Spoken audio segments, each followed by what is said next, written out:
কেবলম জ্ঞান মূর্তিম দ্বন্দ্বাতীতম গগন সদৃশম তত্ত্বমস্য দিলাচনম।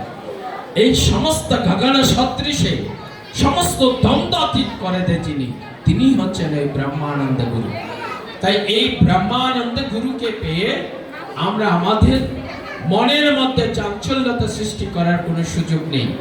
ঠাকুর অত্যন্ত প্রতীয়মান, তিনি চলমান, তিনি এই প্রত্যেকটি জীবের প্রত্যেকটি ভক্তের মধ্যে স্থাপিত রয়েছেন। আজকে দেখুন যেদিকে তাকানো হচ্ছে ঠাকুর আর ঠাকুর, ঠিক তেমন প্রত্যেকটি মানুষের দিকে যদি আমরা দৃষ্টিপাত করি সেখানে এই ঠাকুর তিনি প্রতীয়মান হয়ে প্রমাণিত করবেন।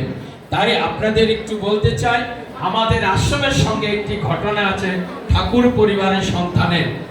যখন 71 পর আমাদের আশ্রম একদম আগুন দিয়ে পুড়ে ফেলা হয়, সীতাকুণ্ডে সবচাইতে আদি আশ্রম, সবচাইতে পুরাতন আশ্রম বলে আখ্যায়িত হয়, সেই প্রতিষ্ঠান একদম আগুন দিয়ে ধূলিসাৎ করে ফেলা হয়। কিন্তু অযাচিত ঠাকুরের এক শিষ্য আমাদের আশ্রমের পাশে তিনি জায়গা নিয়ে নতুন করে ঘর করেন। তিনি রেলওয়ে স্টেশন মাস্টার ছিলেন। তিনি বললেন যে এই প্রতিষ্ঠানের এই দুর্দশা আমি একদিন দূর করে দেব। ঠিক তিনি আমাদের একটি চার কাপ ছিল না, একটু চা করে খাওয়ার সমস্ত পাতিলগুলো পর্যন্ত নিয়ে চলে গিয়েছিলেন। কিন্তু এমন এক ঠাকুরের কৃপা, তিনি যেন সাক্ষাৎ ওই ভক্তের মধ্যে বিরাজ হয়ে তিনি আমাদের আশ্রমে এক একটি দ্রব্য ক্রয় করে দিয়ে আজকের এই গোলাগিরি আশ্রমের বিরাট অবস্থানিত দাঁড়িয়েছেন।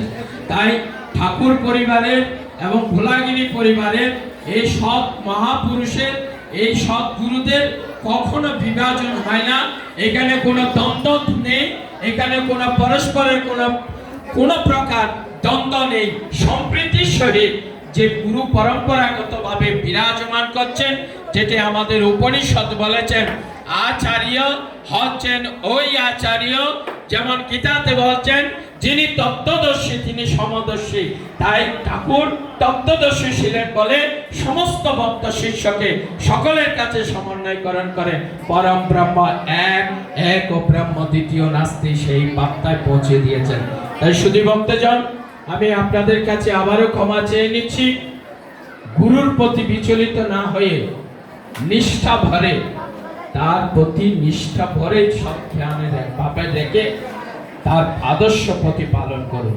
তবে হ্যাঁ, বারবার করে বলতে হয়, যিনি আমাদের যাদবপুরের সম্পাদক মহোদয় বলেছেন